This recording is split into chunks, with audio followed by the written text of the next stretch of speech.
Ibn Arabi, le voyage spirituel.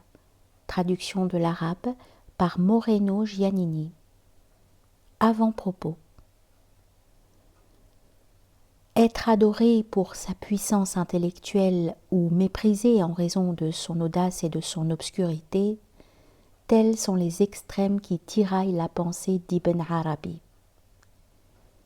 Que ce soit de son vivant ou des siècles après sa mort, il n'a cessé de faire l'objet d'encensements ou d'attaques virulentes, compréhensibles à la lecture de son œuvre de par l'audace interprétative qu'il manifeste, mais que nous ne pouvons partager dans la mesure où nous avons adopté une position de respect et de digne reconnaissance, que nous considérons comme excentrée par rapport à la vénération ou au mépris et plus favorable à une tentative de redonner vie, de manière méticuleuse et en une autre langue que l'arabe, à un texte fondamental de l'œuvre du grand cheikh.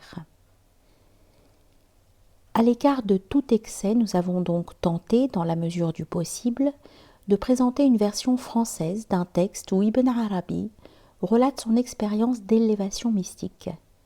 Ce terme est bien entendu à considérer avec beaucoup de prudence. S'agit-il vraiment d'une élévation spatio-temporelle ? Ou a-t-on affaire à une pure allégorie créée à partir des données du corpus de la tradition islamique ?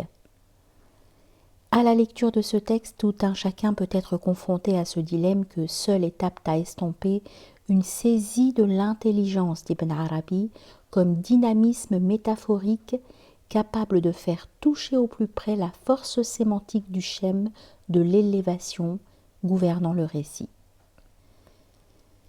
Si l'œuvre akbarienne exige bien quelque chose de manière impérative en vue de la saisie de son mouvement propre, c'est de se départir d'a priori intellectuels, sujets aux lois de la rationalité, pour s'insérer dans le rythme métaphorique comme possibilité de gustation spirituelle des enjeux de sens régissant toute expérience mystique.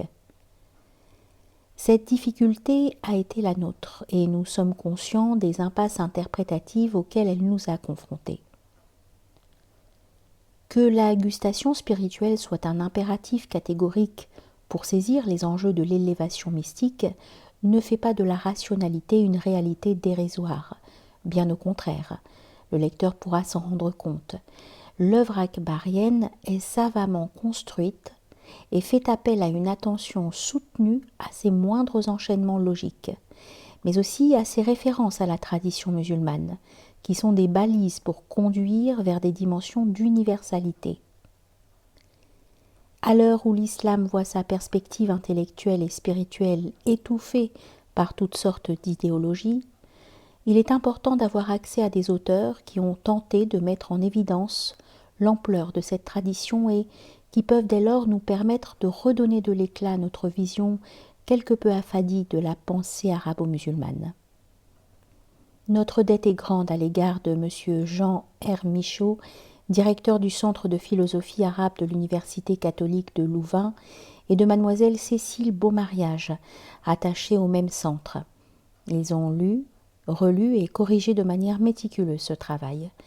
Qu'ils veuillent bien trouver ici l'assurance de notre gratitude.